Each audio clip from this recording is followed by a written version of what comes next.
দোকানের প্রতিবাদে ঝাঁটা হাতে বিক্ষোভ গ্রামের মহিলাদের। এই মদের দোকান করতে দেওয়া যাবে না, এই দাবি তুলে বিক্ষোভ দেখালেন মালদার ভূতনি থানার শঙ্করটোলা এলাকায় অবস্থিত মদের দোকানের সামনে।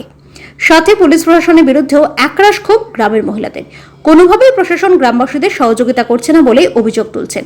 ঘটনায় মদের দোকানের সামনে তুমুল বিক্ষোভের সঙ্গে ওই দোকানকে লক্ষ্য করে একের পর এক ইট পাটকেল ছুটতে থাকে। সিসিটিভি ক্যামেরা থেকে শুরু করে দোকানের একাংশ ক্ষতি করা হয় ইটের আঘাতে। ভূতনি থানার পুলিশ বাহিনী পরিস্থিতি সামাল দেয়।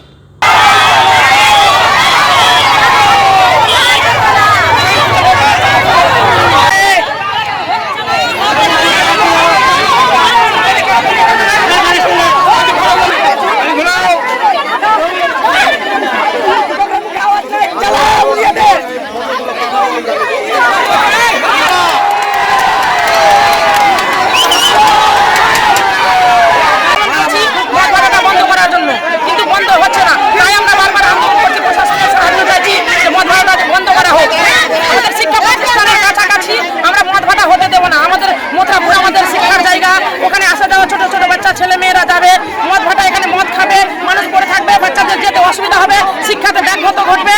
তাই আমরা চাইছি যে মদ ভাটাটা বন্ধ করা হোক। আমাদের নিরাপত্তার প্রশ্ন উঠবে না, মানে বড় শিক্ষিত মানুষদের আসা যাওয়া করতে রাস্তাঘাটে অসুবিধা হবে। তাই আমরা চাইছি যে মদ ভাটাটা বন্ধ করা হোক। বন্ধ হচ্ছে না, আমরা মনে করছি প্রশাসন কোনো দায়িত্ব পালন করছে না ঠিকঠাক ভাবে। হ্যাঁ, জানিয়েছি, সব জায়গায় জানিয়েছি, না প্রশাসন কোনো দায়িত্ব পালন করছে না। ঘুষ খেয়ে বসে, তাই আমরা জনতারাই নিজেই একতা হয়ে, প্রশাসন যদি কিছু না করে আমরা নিজেরাই একত্র হয়ে আন্দোলন করে ওর মদ ভাটা ভেঙে পরবর্তীতে গুড়িয়ে দিতে চাই। আমরা পুলিশ বলছে তোমরা আন্দোলন চালিয়ে যাও, নিজেদের ওরা কোনো দায়িত্ব পালন করছে না, না ঠিকঠাক করছে না। তাই বলে আমাদের বারবার আন্দোলন আমরা চালিয়ে যাচ্ছি। এর পরবর্তীতে যদি কোনো পদক্ষেপ না নেয় প্রশাসন, তাহলে আমরা ভেঙে গুড়িয়ে দেওয়া মদ ভাটা একতা হয়ে আমরা মহিলারাই যা করবো, এগিয়ে যাবো মহিলারা। আমাদের যে একটা নতুন বেশ কিছুদিন থেকে যে নতুন আমাদের ভাট্টি তৈরি হয়েছে মদের, সেই বাঁধের ভাট্টি আশেপাশে আমাদের স্কুল আছে, বিদ্যালয় আছে, বাড়ির পরিবেশ আছে, প্রত্যেকে ছেলে মেয়ে স্কুলে যায়, পড়াশোনা করে। আর প্রথমে ইস্তফা করছে আমাদের মদের ভাট্টি। তো প্রথম বাচ্চা মদের ভাট্টিতে লক্ষ্য করবে, তারা কি বিদ্যার্থীকে লক্ষ্য করবে? কোনোদিন লক্ষ্য করবে না। তাই আমরা বলতে চাইছি আমাদের মদের ভাট্টি সরিয়ে আমাদের ভালো করা হয়। প্রশাসনের কিছু টাকা খাইয়েছে, কিছু সমাজের লোককেও কিছু টাকা খাইয়ে ওরা নিজের হাতে করে রেখেছে।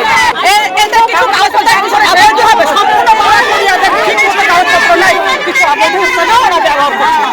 আমরা আজকে বলতে চাই যে আমাদের এই দারু ভাট্টি বন্ধ করে আমাদের সমাজে যে প্রতিষ্ঠা করা যায়, কিন্তু বেশি বাড়াবাড়ি করলে আমরা ভাঙচুরও করতে পারবো।